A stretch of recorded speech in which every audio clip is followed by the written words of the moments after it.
Welcome to the Landscaping Podcast. My name is Joel Barnett and I'm your host. And in today's episode, I'm talking to Jason King of King's Gardens and Pools. So Jason's based down here in Geelong, same as I am, and he's probably one of the top landscaping businesses in Geelong, or without a doubt, definitely is. So some of the projects they work on are just insane how massive they are, absolutely high end. So previously, Jason had worked in domestic and commercial for a short while, and he's not doing commercial anymore. So we talk about the reasons why and the challenges with doing commercial landscaping. Jason's also one of the early adopters of charging for quotes in Geelong as a landscaper. So we spoke about what he charges and also why he started charging to do quotes. And one of the good things I found about chatting with Jason was the benefits of being loyal. So whether that's to his staff, who's had for, there's been quite a lot of them for over 4 years, and he's started partnerships with some of them as well. And also the suppliers that he uses, so using the same ones to get the benefit of knowing what to expect and getting great communication from them. Same with using the subcontractors as well. So I found that was an interesting thing to chat about, and the benefits of being consistent with the people you use. And also liked the checklist that he gives to clients when they're discussing a pool or a design. So like we said in the chat, it's something simple, but makes a big difference. So it was good to hear about that. So hopefully you enjoy this chat with Jason King. Now, Jason, thank you very much for joining us on the Landscaping Podcast. And the first question I've got for you is how it all started for you in the industry. Well, I did a traineeship in Noosa, actually. I went up there with some mates and to play footy, and ended up getting a traineeship through the footy club. One of the coaches, I think it was, had a really good business up there. So me and another bloke from the footy club did a traineeship with him, and it was just sort of good, I suppose, a good opportunity, because he was a fairly sort of, well, he's a plant nut and Nazi. So he really drummed it into me and this other fella.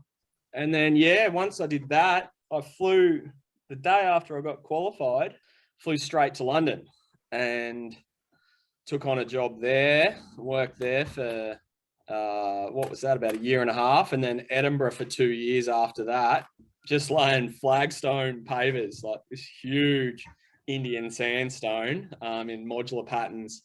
That's all we did, in the snow, in the rain, never in the sun.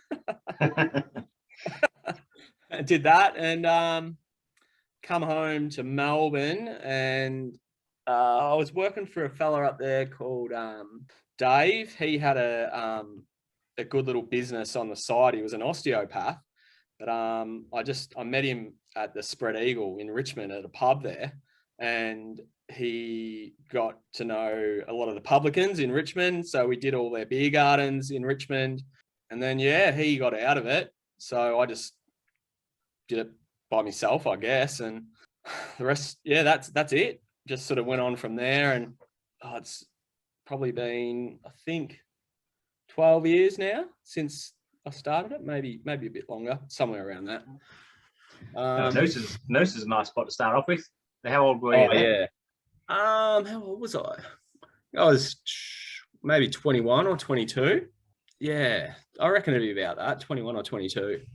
And so what sort of, were they doing high-end work as well? Yeah. In the same kind of stuff you're doing now? Yeah, big stuff. More so out of Noosa. It was on the Doomben Hills, which is sort of like towards the Yamundi markets out that side of town.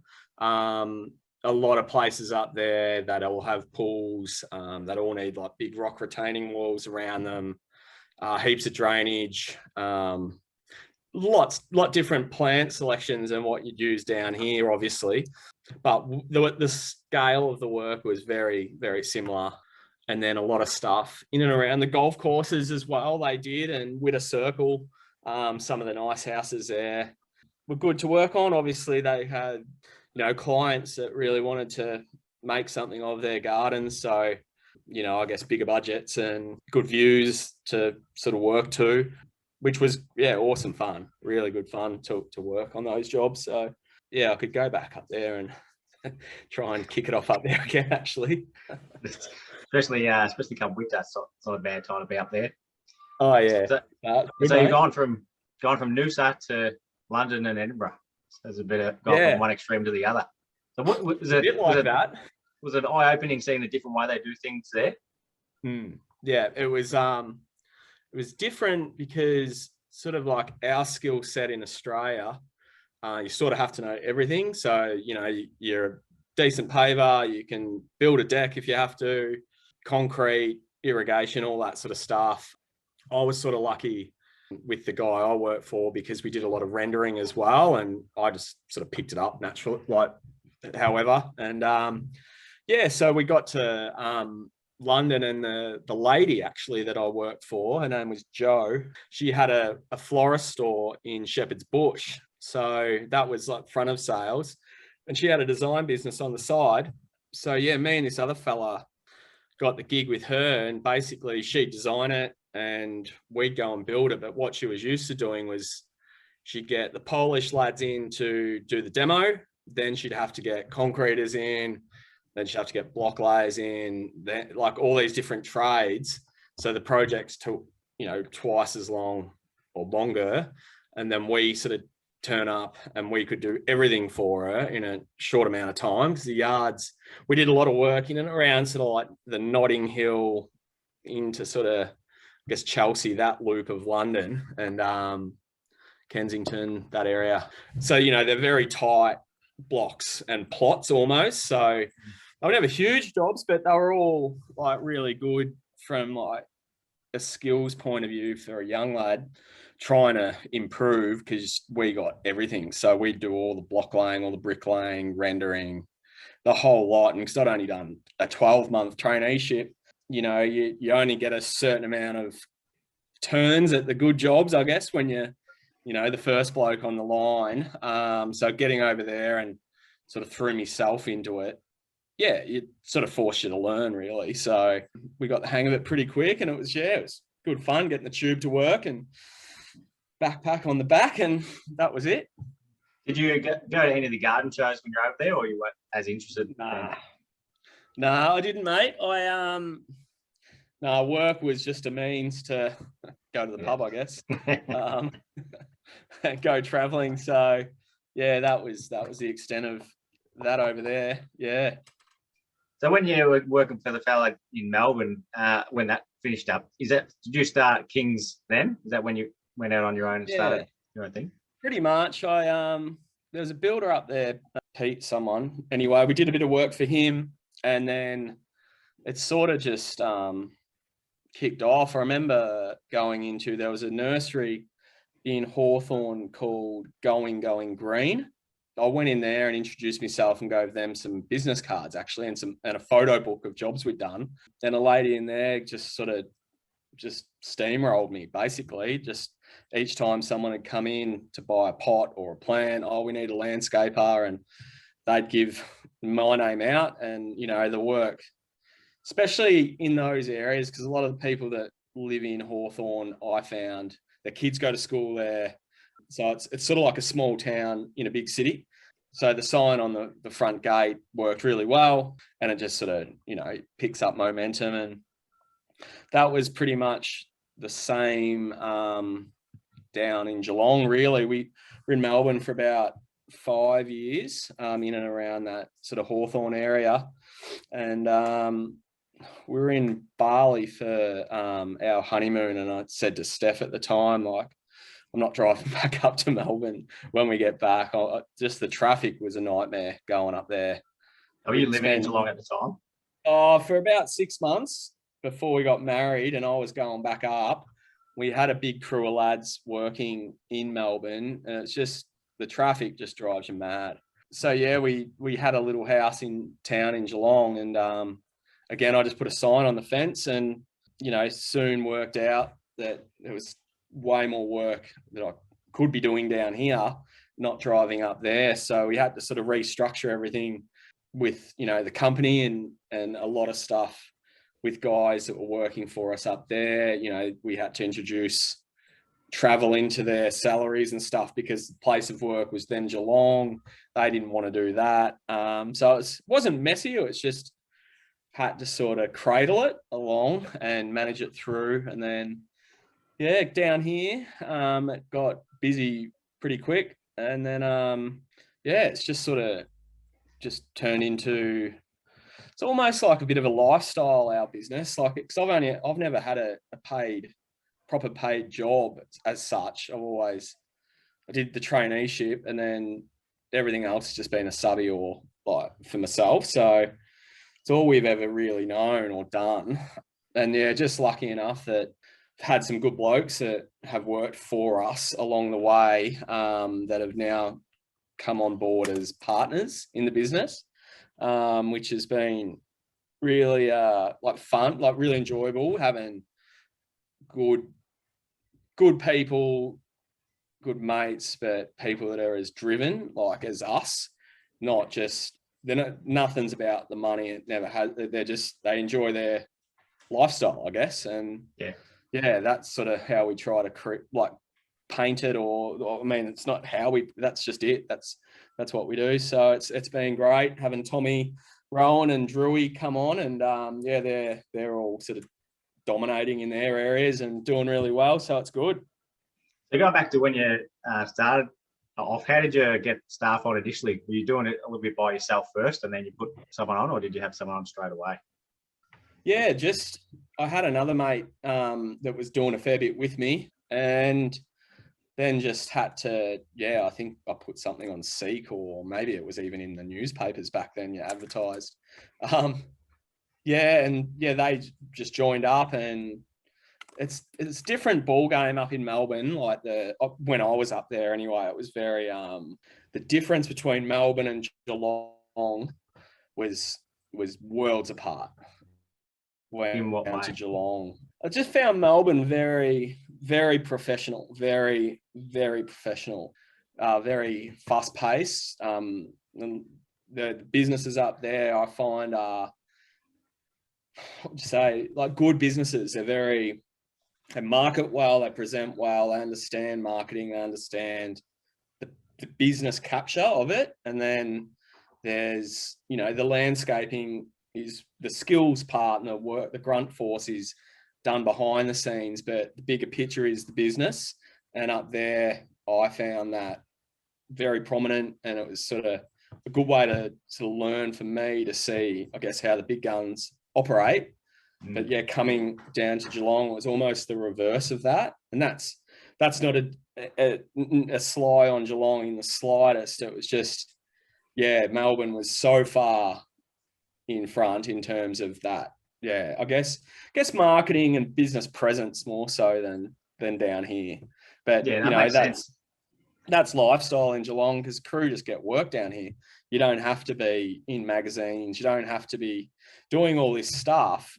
Whereas I think Melbourne, that's important, because there's some very good operators up there that they want to be in front of each other. Whereas down here, no one really cares, because they're going to get work, as soon as they walk out the front door. Basically. Yeah, I've said a fair bit that I'd struggle in Melbourne because I'm not organised enough. Because in Geelong, if you need to go and get some soil, you can just jump in the truck and go and get it. And you can be parking out the front of every job that you're working on. Whereas a lot of the jobs in Melbourne, you can't get, the access isn't as good, and all the places you need to get to aren't as close. So yeah, they have to be more organised to be successful. Yeah, so it makes sense. Yeah. So no, but Geelong's coming along. Like, I think with what's happened over the last 2 years, people from Melbourne have moved down this way, or their holiday houses are now their main, I guess, residence. So obviously that money travels with them down to here, and their expectations of like that Melbourne, when I say it's not quality skills, it's the quality of the brand that they're looking at. They want that in their property, or that blend. So that's obviously showing down here now, because you go, through your new towns or some of these sort of coastal towns that you see, and there's some amazing gardens being built, some amazing pools, and the building level down here is like, it's insane now. Like, some of the places that are getting built by Webby and a few other blokes. Yeah, some great stuff. So did any of the guys that you had working for you up in Melbourne move down here, or were they travelling the whole time?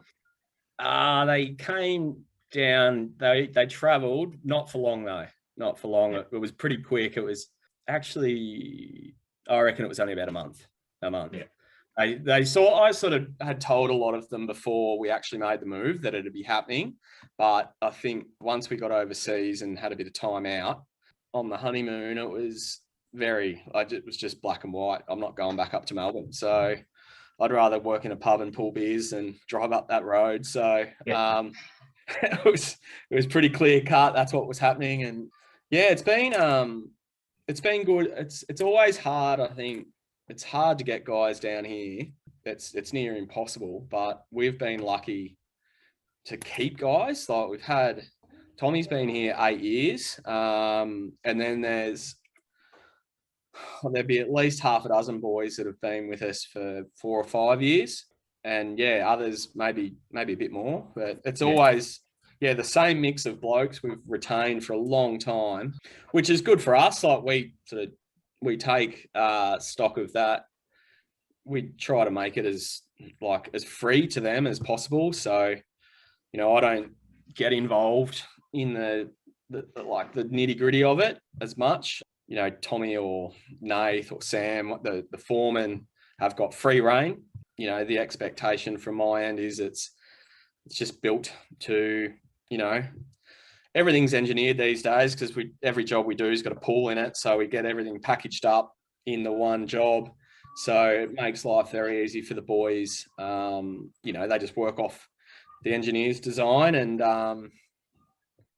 that's pretty much it. As long as it's getting done on time, that's all I sort of monitor now, is just timing and delivery, really. Yeah. And the boys are they're good landscapers. They're bloody good landscapers. So yeah, we don't have any trouble with quality. They are spot on. Yeah, it's good for you having a crew that's been together for a while, but it's good for them as well, because you spend a hell of a lot of time at work, so you want to enjoy yourself there. So if you're getting along with the guys who are there, then everyone wins.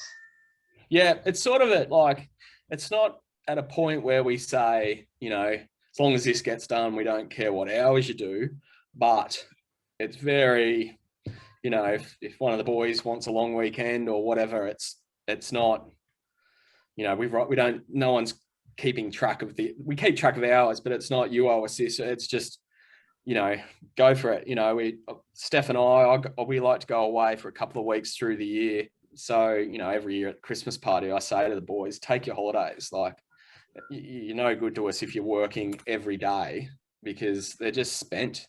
So if they go away for a couple of weeks, they come back, and, the next 3 months they're on, they have a crack, and they're, refreshed, and then they go away for another week or whatever. But we try to encourage it as much as possible. And, with COVID, it was sort of a bit of for us, I think it was a good thing for the camaraderie or the gelling of the boys, because you couldn't do anything. You couldn't see your mates after work. You couldn't really do. I mean, you could surf. You couldn't play golf. You couldn't go to a restaurant. Nothing like that. So work for all of us, and I guess you and everyone else in Victoria, for a long time has been your work, your socializing, your release from being just in your backyard. So, it was sort of good in that sense, because we started a huge job up behind Winky Pop when the first lockdown hit, and we were in a group of about 5 or 6 pool builders that were chasing the same spray crew that week. And there was all the whirlwind rumors, it's going to be locked down in tomorrow. Then we were like, shit, we're going to have to get this pool sprayed, because if they lock us down, we've got no work. So yeah, we managed to beg Big Mike from Barrier Concrete, and he squeezed us in on a Saturday, and Tom and I went in and we got this shell done. And I think that was the Saturday, and they did the lockdown on the Tuesday. So yeah, we had 12 months worth of work just on this one job. So yeah, it was really, really good for us. And we're up the back of Wiki Pop, so it wasn't, you still did everything right from a business compliance point of view, but we were just away. So, no one peering in and looking at us or judge, it was good, quiet, and yeah, just lucky that happened at the time. And the boys, I think, were pretty grateful that they had a job at that time.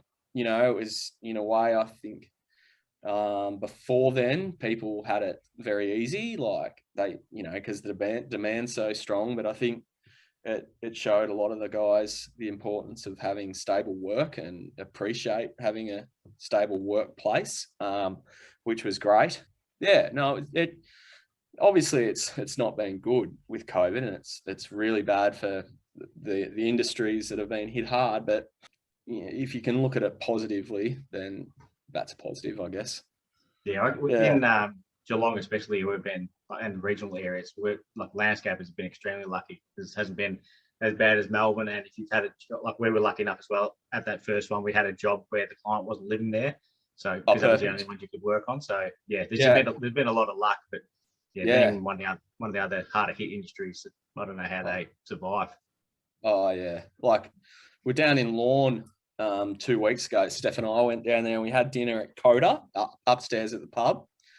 And Steph, my wife, she knows the owner, and we were talking to her, and there was this young fella that come over to the table, and he brought over a bottle of wine, and he had to, I saw him mucking around with the bottle top, and I'm like, it's got a cork in it, mate. And he's like, oh, right, where's the cork? I'm like, you don't know. And I said, give it here. And I got his little knife and cut it open and pulled the cork out for him. And the lady that owned it, she had a laugh, and she basically said, look, I've just got arms and legs. There's no staff, because everyone's either got COVID or is isolating because they know someone that's got COVID. And they literally were just whoever they could get to come in to pass plates and bottles to people sitting down is what they had. And, they've got to sort it out, or they've got to lock it back down again for those industries, because you can't operate on last year's rules in an open environment, because the problems of last year are hitting these businesses, and it's just not fair. They'd rather be closed and getting assistance from the government, but they're saying, no, you're open, but they've dropped the assistance, but everyone's crook. So yeah, they're going to have to do something about it. How many different aspects of the business do you have running? So, because you've got commercial, do you still do commercial as well, residential? No, so we got that's Chris, who runs that business as well. So we were doing commercial. We did commercial for about 4 years. We did a big job down in Warrnambool. We did the main street with a company called To Construct. We did all the install of the paving and the curbing and all that sort of stuff. And then we did the laneways in Geelong. We did a lot of paving in and around there. Yeah, like it grew so quick. Chris had worked for me on and off for nearly 10 years. Sorry, that's a lie. 6 or 7 years. And he wanted to sort of grow, I guess, but I wasn't really that keen to sell any of my business, but we always had a lot of companies coming at us for commercial work. So the idea was, let's just start another company. I'll make you, a partner in that company and trade as close to King's Landscaping as possible. So we put the group in the company, in the name. So yeah, the brand was very similar. So it borrowed our goodwill and our image, but the company was a separate company.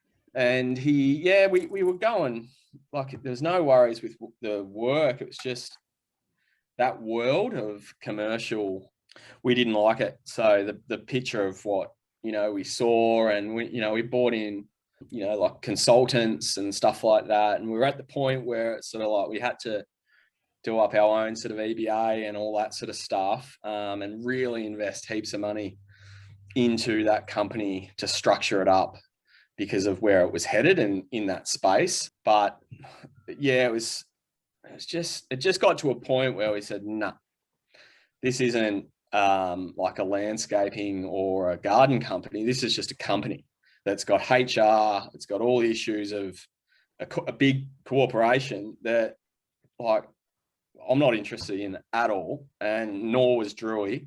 And, you know, the money that you need to generate to keep the ball moving all the time, and the wait times between payments and their ability to only pay out a percentage of the claim you're making and adjust things on their scale, not yours. And I don't know, it's a cesspit. It's an absolute cesspit. So yeah, I said to Drewy, like, we've got so much demand for work in Melbourne. Why don't you just do all the residential stuff up there? So yeah, he's got half a dozen blokes working for him now, and they're doing some big jobs up there. About to start a big one on the foreshore down in Brighton. They'll be starting that next week. That'll go all year. And then, yeah, there's a lot of jobs he's doing sort of out of town, sort of like toward Chintin and Dalesford, up that sort of northern area there. He's doing some big properties for Paul Bangay and a few other sort of designers that we've sort of been introduced to. And yeah, obviously it's really nice work, the stuff they do. So yeah, they're happy going to work for a change. Like the jobs they're going to, they've got the, you know, shop steward at the gate who would make everyone tell them how much they're getting paid and all this rubbish on these commercial jobs. And then you go to a backyard where you send your invoice to the owner who actually pays the bills, not some hotshot project manager that, you know, has to meet budgets and does this and that. It's direct line to the source. And, you know, because Chris is such a good bloke, people naturally really like him, and, you know, his stress levels are down. He's enjoying his lifestyle, and he gets to work on some amazing properties. So without the headaches of, you know, some bozo in a shed. Yeah, and you get paid when you finish the job rather than part of it 12 months later. Yeah. It's so enticing, isn't it? Yeah. I don't know how many, was it a couple of years ago you started up the pool side of things as well? How long ago was that, and how long did it take to get that ball rolling? That's been going now for about a year and a half.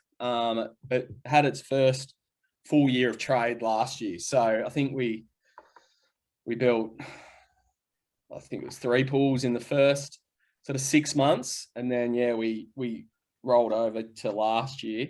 Yeah, I've always like had an interest in it. Like, yeah, I mean, I genuinely really like what we do. Like, I love landscaping. I love the reward of it, I guess, the picture at the end that the clients and you can enjoy, and pools are a big part of that. I don't know why, I've always sort of been pretty obsessed with that image, I guess. So yeah, we were using a company down here. They did all of our stuff and only them. We didn't really shop it out because they were good blokes and they did what they said they were going to do. But we always had the clients wanting like us to do it, not anyone else. So yeah, an opportunity come up to get the ticket, I guess. I was a registered landscaper, structural, whatever it's called. And then, yeah, I had to go back and get the pool building element of that. So I'm lucky in a way with my wife, who's very process driven. And so she took care of all the paperwork side of it. I didn't do any of it, I don't think. And yeah, I guess the knowledge part of it was straightforward. It was just another sort of version of what the landscaping is, really. So yeah, Tommy and I, it was, year and a half ago, it was at a point where I think Tom was ready to do something different. He had been landscaping with me for 5 years, I guess, at the time, 5 or 6 years. And he was the same as me, like loved doing the pools, loved the management of it. And, you know, they were setting up all these other ones all the time. And Tommy is, pretty driven. So I wanted to bring someone on in that area more so I could step back a little bit, you know what, not step back, but so I had someone to rely on in a way, because, you know, people come and go, or, you know, for whatever reason. And I was like, well, I'm not going to do this and take on all this responsibility and, you know, take on all these contracts. And if I want to go on a holiday or something happens, it's all on me. So Tommy was really keen to do it. So he got his ticket as well. We both did it at the same time, and it was good. So we just started. The structure of the company is different again. So that's called King's Pools and Spas. So it's a complex structure. It's a basic structure, but from the outside you go, why do you do it like that? But it separates each business, and they run they align to each other, whereas the brand is all very similar. So we started doing that. We did a couple of pools. We did one in Barwon Heads, that the first pool we ever built, and that just won 3 awards at the Sparza Awards last year. And then the second pool we did also won a few awards as well. So we're both pretty happy and having a laugh about that. But it's just gone from 0 to 100 pretty quickly. It's that's grown. And then, you know, Tommy and I were at a point where we knew how much demand was there, but because Tom runs the landscaping business for me, we couldn't really grow it, because it was always the handbrake was always on because of the landscaping with Tom, and we didn't want to take on too much because we just couldn't deliver. So a fella down this way, Rowan Blythe, who was doing all our plumbing for the pools, who used to be Vitalised Pool Solutions. We get along really well, him and I. He's worked on all our jobs for 5 or 6 years through another company down here. He was doing all the pipes for them. So Tommy and I sort of had a bit of a chat about it. Potentially, it wasn't going to grow just with him and I. We needed someone to help Tom, not so much me, but more help Tom, because I sort of oversee all of it, and it needed Tom needed a mate in it to push it. And Rowan's sort of very similar to him and I, where he's really driven and really, really, really hooked on pools. He loves pools and loves the business part of the pools. He loves building them. He's very competitive in his nature and very driven. So he was sort of like, it was like the perfect fit for Tom and I. And it's great now. It's really, really, I guess, I don't know, opened Tom's eyes up to business and how it all works, and his life's changed, I guess, dramatically, because now he's not landscaping as much. He has to put a pool in. So the way it works is he'll get the pool in, so dig the hole, organize all the steel fixes, and he gets it to a concrete shell, and then he hands it over to Rowan.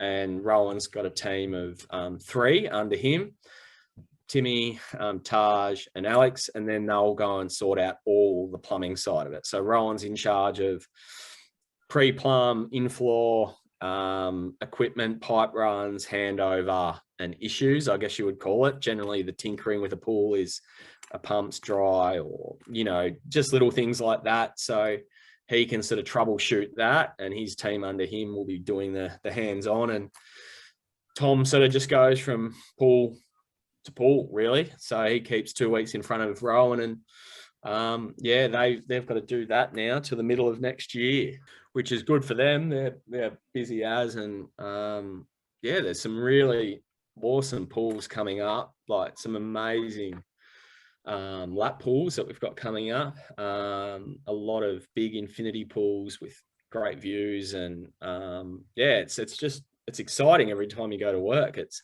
a new project, it's a new site, new view, and the boys that are in that part of the business are just loving it. It's it's great. It's very exciting, very upbeat, good tempo workplace, really. Yeah, the projects that you're pumping out of they're in the top 1%, the ones that everyone sort of aspires to work on. They're pretty impressive looking. So yeah, it must be enjoyable to work on them. But you mentioned before your wife is good at, she likes processes. So has she implemented a lot within the business?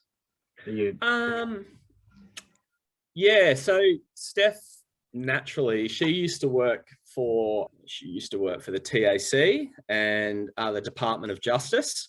So she used to do all the communications and stuff like that for Department of Justice, which was a very, again, sort of high pace stuff. So if I guess the Premier needed to do a press conference or there was a state funeral, Steph would be in charge of organising the funeral. So the parade through the city, so then there's traffic management, all that sort of stuff. She was in charge of overseeing all of it.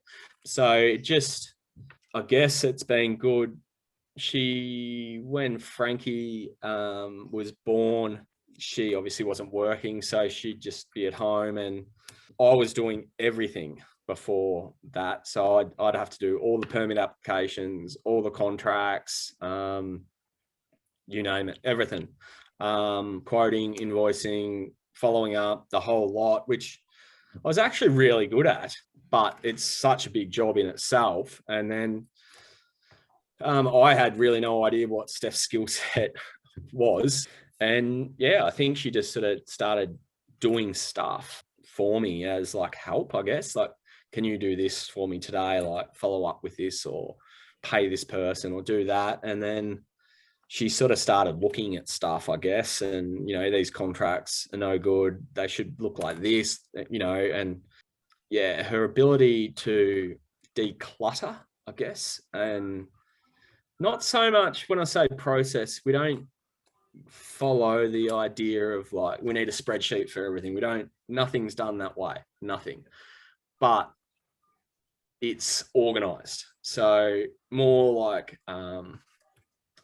identifying your role or someone's role, and that's their chunk, and that's their own little business within the big business, and that person has free rein.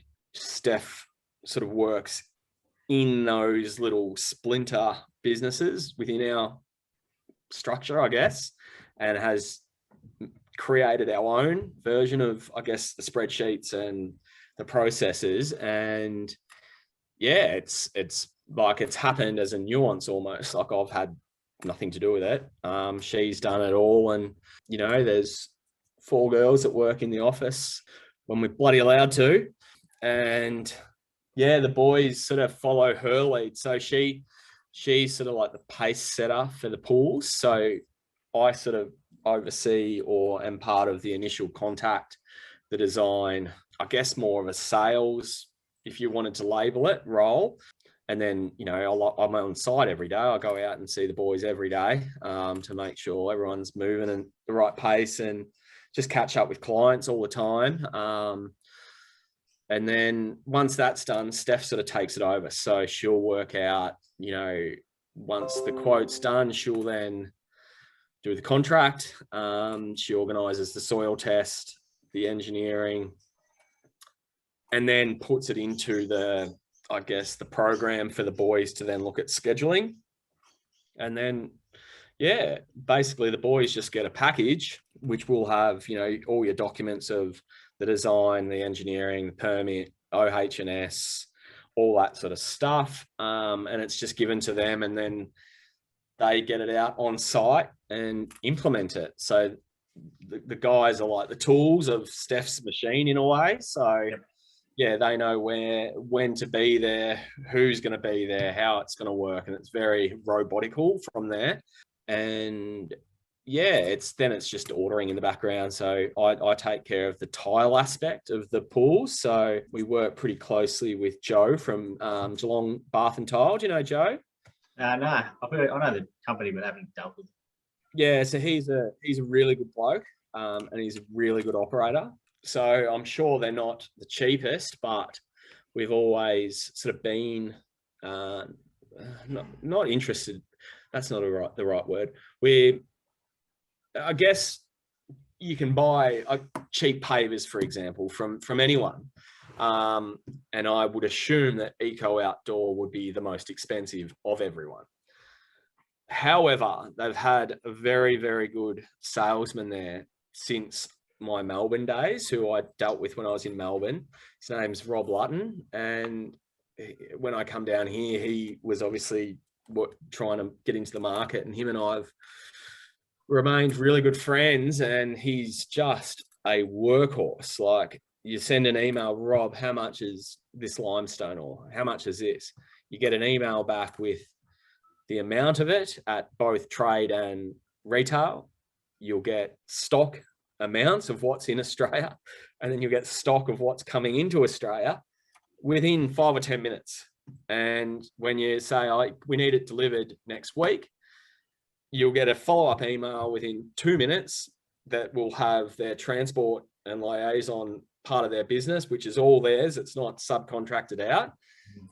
And you'll know the minute that it's going to turn up on site. Some of these other clowns that you have to deal with, they operate and they are hopeless.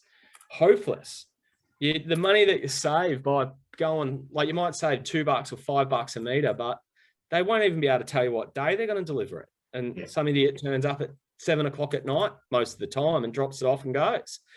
Oh, mate, just so unorganized. So I sort of relate that to Joe as well at Geelong Bath and Tiles, where, you know, you put in an order and you get a text straight away saying your order's confirmed. It will be at the warehouse on this date, dispatched on this date. And it happens every time.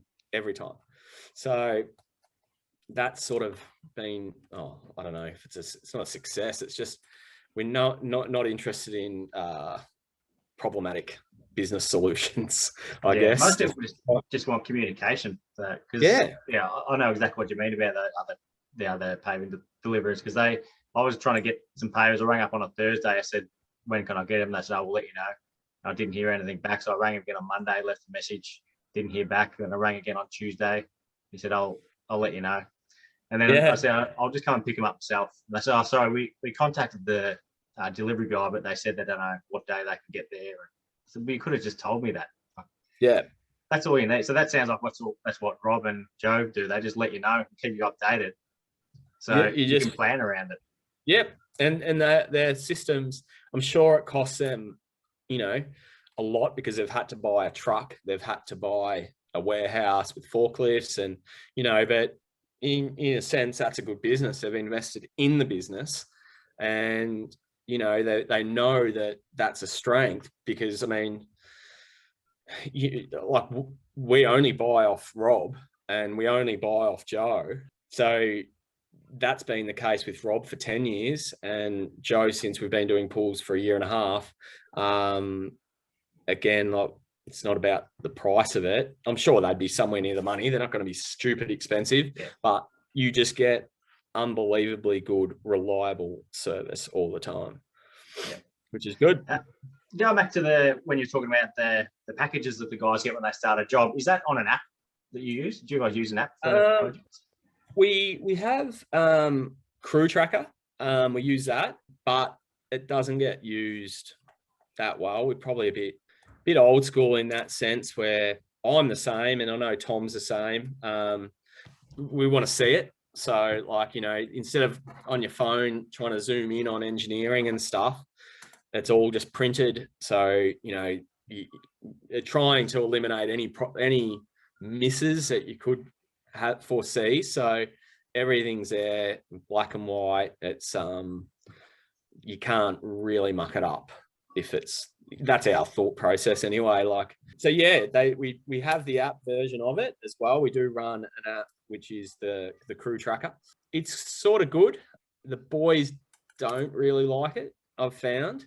It's good for the admin in the office, because say if the boys, I don't know, they order their sand and cement or whatever they buy, we run ours where the boys have got their own cards, so they buy what they need. They take a photo of it on Crew Tracker. The office then picks it up, and we can, you know, track the expenses. If we do, you know, a lot of the jobs we do, they're big jobs and you finish them and then they'll want another section done or whatever. So we can sort of slip 2 guys in there for a couple of weeks and it's sort of cost plus work. So that the crew tracker I find is really handy for that. So it takes away the admin of chasing them all the time. How many hours here, how many hours there, what materials were for there. They've just punched all in, and then Belinda in the office can pick it all up. And then, you know, we oversee it again and just make sure that it sort of, streamlines that. But, you know, for contracts and that, they're quoted. So they're sort of, in a way, useless because it is what it is. Yeah, don't know. They're handy enough, the apps. Like they have a role. But I don't know. I think the less, the more simple you keep it for blokes in particular, the better. Just very basic, and it works well. Yeah. One of the things that I think you might have one of the earliest people to do in Geelong was charging for consultations or charging to do quotes, more so than consultations. So do you still do that, or could you probably too busy now that you're not doing many new projects? But what started you doing that in the first place? And was that something you did in Melbourne before coming down to Geelong? No, it wasn't. I never did it in Melbourne. I found in Geelong, I was like, the demand was just so strong. And once the website was changed over to down here, like the inquiries were just through the roof. So I guess what we had to do was get my time back, buy it back, which was quoting was all I was doing. All I was doing is going to meet, you know, some good jobs, some bad jobs, but we were always booked out for so long. So it was just a waste of time. So it was sort of very clear at that point that, like, well, the only thing that'll thin it out is either we don't advertise or, you know, we charge for it. So yeah, it wasn't really from a point of we're charging because we thought we were good and worth $1. It was, we had to thin it out, which then, you know, we started doing it and it just made it busier. We were surprised, like I don't know, it just got busier. But yeah, the people that were paying, we found that it was almost, that was what they were trying to get a landscape design out of, that little part of it. Like they thought if I would go there for a chat, that'd be all they'd need, and then they could go and do it all, which we had not complications, but like, you know, we got feedback once where a client was like, you know, I didn't find it helpful at all. You're charging me for this. And we just spoke about options, and we're like, well, that's what you paid for, those options. So, you know, then we go back and go, right, this is where we think we've gone wrong here. And we looked at, you know, the agreement that they signed to get us out there, and it did say all that. So, you know, obviously people just skim their eyes to the bottom and see the number. So what we did was, you know, up that number and made people sign on specific lines to show that they've read what to expect from this consultation. That thinned it out a little bit more. The demand down here just keeps going. But yeah, I think every professional should do it. I think everyone's entitled. Your time, your time, my time, anyone's time, where someone's ringing and wanting you to come to you know, you for an example, you're a landscaper, you're a landscape business, landscape designer. You've got a certain skill set that is valuable to someone that wants a garden. So, you know, I guess if you wanted to go and see a doctor, you got to pay, or a hairdresser, you got to pay. You want you to come around and look at your garden. That's how I sort of saw it, and still do, because, you know, if I'm not going there, you're going there, or I think it's fair play that's you should be paid for your time. And what sort of amount are you charging? I've got no idea now. It used to be about, I think think it was $300. I don't know. Steph knows. She does all that. We're doing. We seem to be doing a lot. We've got a lot of inquiry from down where I'm from, Warrnambool and Port Fairy. And then now a lot this year for Lorne, Colac, Ballarat. Yeah, they're sort of regional. I don't think there's a lot of, I guess, our skill set in these areas. So we'll do the pools and the design, but we won't do the landscaping in those areas. So Flinders, there's a fair bit over there coming up, which is great. I really like it. Like most of the time, if I've got to go, I'll stay down there and, you know, try and knock them over in a day and work with people in that sense. And it's kind of exciting going back, say, to where I'm from, Warrnambool, because what I guess COVID has done in terms of inflating the value of their homes down there is really like the value of a property in Warrnambool wouldn't have gone up a cent before COVID forever. Like it's just been a stagnant market.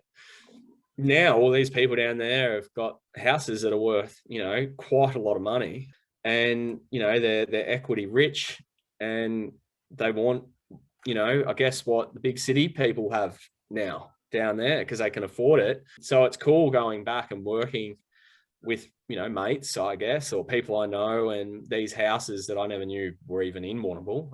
But there's some amazing old property, really heritage sort of stuff, like in Newtown in Geelong, that sort of style that, like, you know, and they're desolate, like they're buggered, but, you know, they just need a plan to come in and make it good. And there's a couple of local landscapers down there that do a really good job. So yeah, it's fun. It's good. And I just built a really nice pool for my cousin in Port Fairy.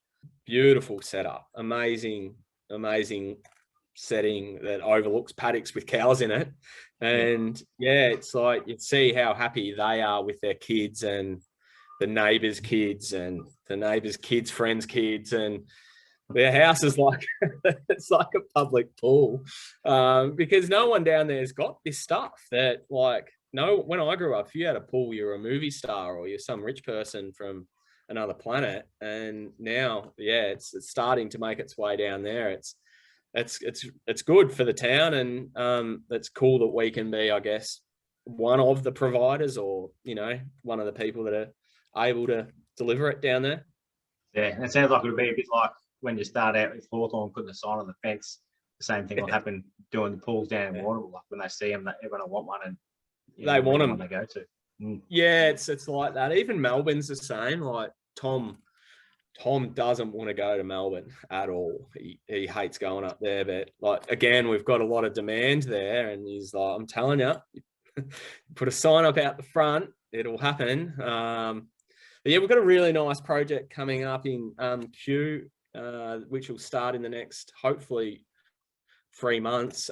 Huge infinity pool we've done. He's on 3/4 of an acre right in the heart of Kew. He's a client of mine from 8 or 9 years ago, and he's had another really, really good designer design it, but he wasn't happy with the pool part of the area, so the rest of the garden's really good. He just wanted the pool reworked, so we've got on board there and done that. So yeah, we'll go up and build the pool, and I don't know. I think Drewy can't build it, so we're speaking to another couple of guys up there that can hopefully do all the landscaping for it. And it'd be a good one for the resume because it's in a really, really nice part of Melbourne. So yeah, that'll be fun. Melbourne is what it is. If you're open to it and you're in the good areas, it's all right. It's just the day-to-day of driving up there. Couldn't think of anything worse. Yeah. Do you work up there much?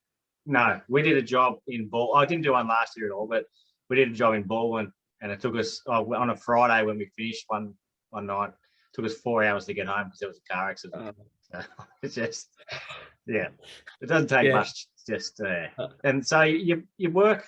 Everyone's working a 10-hour day, but you're only doing 6 hours of work because the rest of it's spent traveling. So all you're thinking about is that, I've got to get over the bridge before 3 o'clock. I've got to get over that bridge before 3.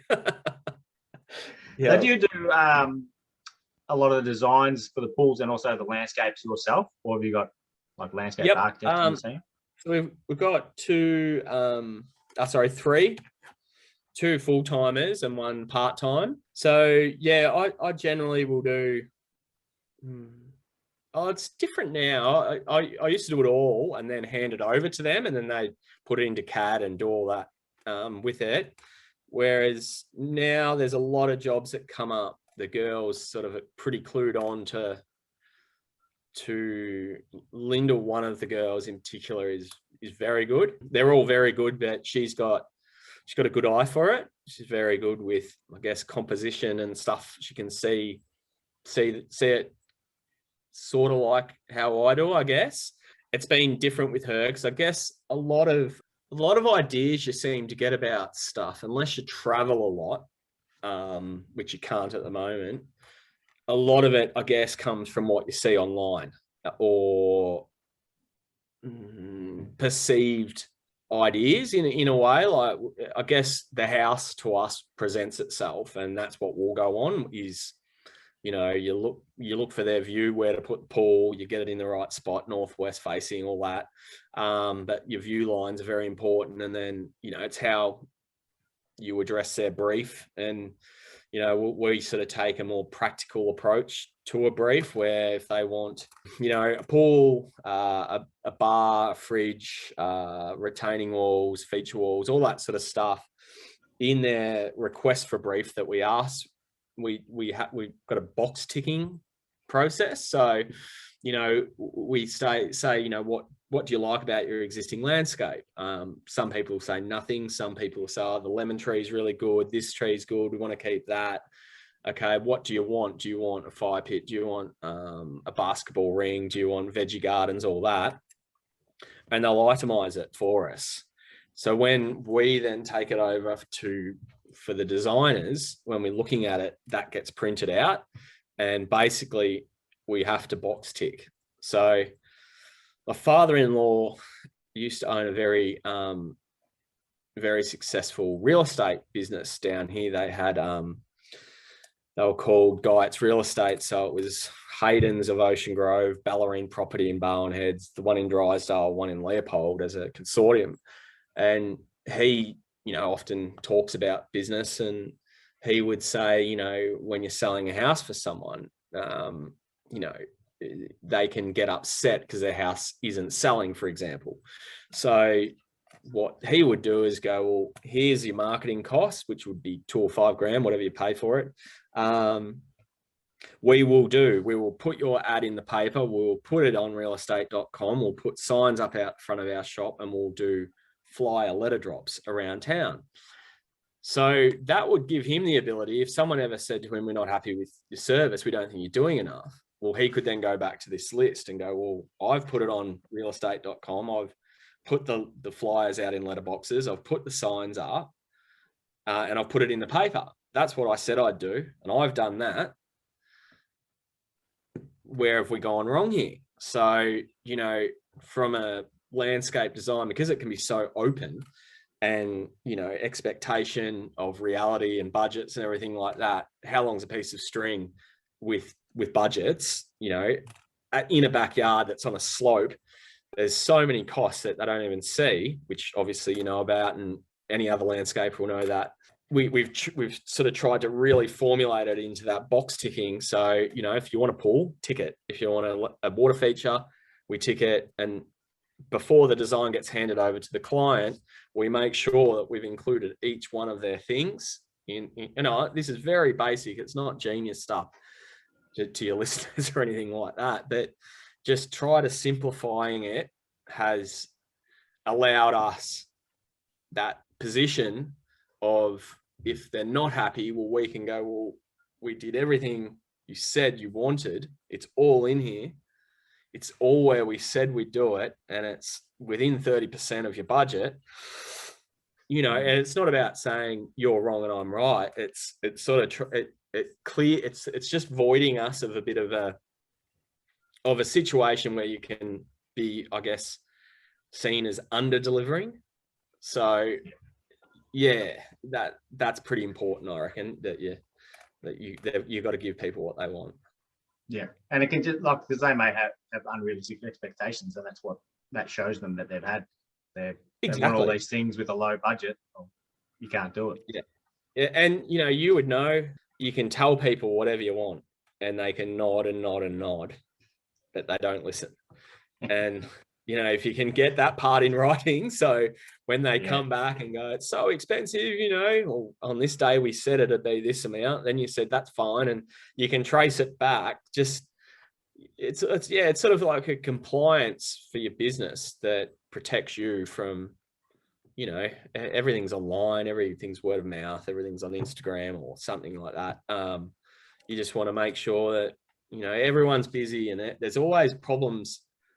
There's always something, but if you can try and, what's the word? I've always had the mindset that if you're working for someone and you open book it, and if you're walking forward in front of them, open booking it, and you fall over, trying to do the right thing, they'll pick you up because you're doing it trying to help them. If you fall over going the other way behind their back, they're not going to pick you up.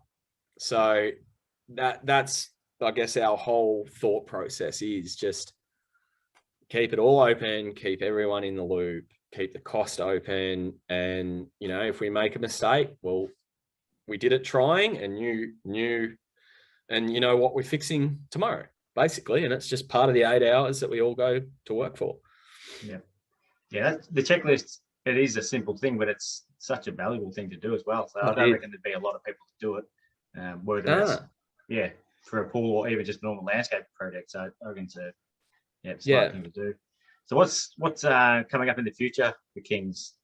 What are your plans for this year? This year, we've got a huge job up on behind Bells Beach. We're still on now, and another one just down the road from it, sort of more towards Winky down the hill. We've got to finish them off, so they'll go for a fair while. There's still a lot of work to do there. We've got a really, really big infinity pool, lap pool we've got to do in Ocean Acres in Torquay as well. So that one I'm really excited about. It'll be the biggest pool we've built. It's 21 meters by 7 with a big wet edge along the side. It's like fun park, this house. An unbelievable setup. Like I think it's got 4 heat pumps to run it. We're going to bring in 3 different spray crews to try and do it all in one day. Like, it's mega structure. But it's awesome. The clients are so motivated. They're so pumped. Like, they want it. They've said from the start, don't build us a pool that won't work all year round. So, these pumps aren't cheap. The hydraulic system, it's just mega. So yeah, we're all sort of pumped about that one, like to build it and like just to see it all. It's in a beautiful garden. The client, the owner of the house, is a mad gardener, and he's got this awesome garden. It's like something from like down near J Bay in South Africa. Like, it's just out there. And it's got this massive big pool that's going to go through the middle of it all. So yeah, pumped about that. And you've got some really like good jobs, like smaller pools, like little like 6x3s and stuff like that, with like Lyndall and Cheyenne in the office have done some really cool design stuff around them, like really punchy. So they'll be fun. And we've actually got a lot of pools coming up through, like, I guess in developments as well. So like builders or clients and builders will approach us at the same time, where someone else has designed, like the architect will design the pool. So we've been engaged as the pool builder. So yeah, really looking forward to meeting these builders and these developers. I guess they're not like developers, they're just, you and me's building a house to flip or whatever.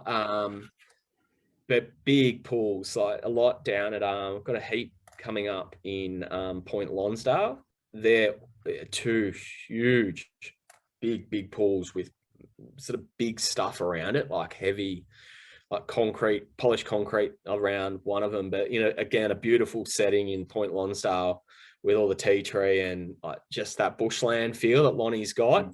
Do you know Dave from kind of Creative Outdoor Solutions, I think?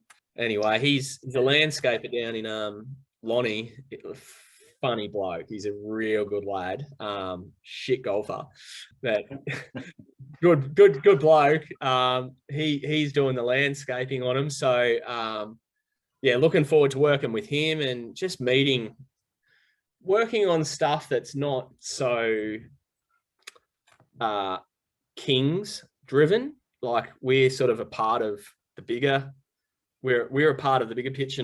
We're normally the bigger picture, and we have to sort of make everything work. Whereas we're coming in and doing that. So yeah, it's a different business way. Like we've never worked for builders ever. Like just have steered clear of them, but with the pools it's a bit easier because it's for the client with the builder, not for the builder. So yeah, looking forward to working on some of them, and yeah, it'd be just interesting to see if it slows down or like if this, this push, it's so just, you would know, like this pump going on down here, and I guess everywhere is the same. Yeah. But everyone you speak to is really busy, or they're trying to avoid work now. Like it, yeah. I think it's interesting that how it's affected it and how long it can stay this way, I guess. And yeah, hopefully, and you're looking to put on more staff as well to help to get through them all. Yeah, so we're not trying to.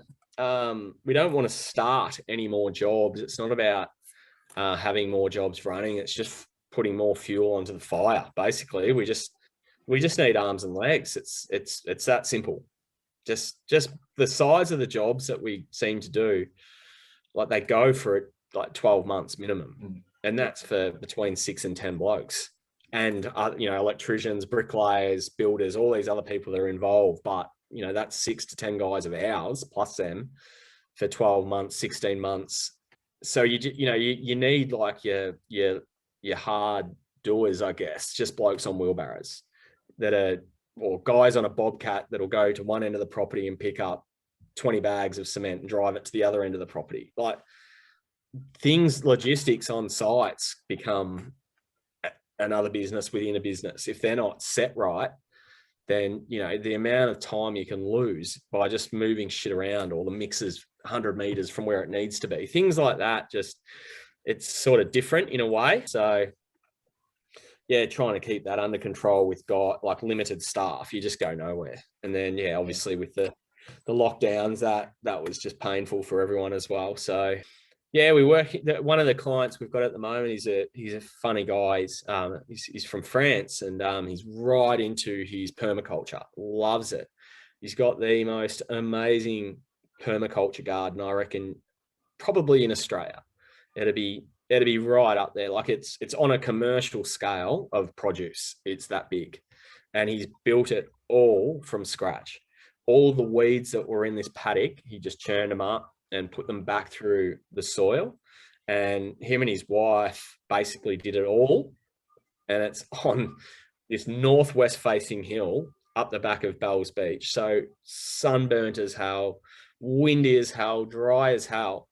And you drive into this place, and the smell of fresh fruit and veg and the fertileness that they've created, no chemicals at all, nothing, all done from scratch. It's like, it's pretty cool. I like to go to work and like, if you want to go and get a feed, you just walk up to one of his trees and there's a million apples, or there's berries, there's strawberries, there's everything you could want on a huge scale. And so, yeah, we're working with this fella, and he's got a pretty open mind about what he wants to achieve. And we're doing a big dam coming up. He wants a nut forest, all this stuff that's just totally different, but it's all cool. Like it's probably not so photogenic stuff, your classic landscape photo, but it's very awesome to work on. It's sort of like giving him the direction and using us for the skills, I guess. So yeah, that'll be interesting over the next couple of months, mate. Yeah. And what about you? You busy? Awesome. Yeah, we got too much on. Luckily, we had in the lead up to Christmas, we had to push jobs back till this year. So the lead up to Christmas is pretty good. Now everything's going crazy now. So yeah, it's like the Christmas rush has just started again. That's like that, isn't it? Yeah. Thank you very much for coming on, though, Jason. I really appreciate your time. Oh, no worries. Happy to help you, people mate. got value out of it. No worries. Thanks, mate.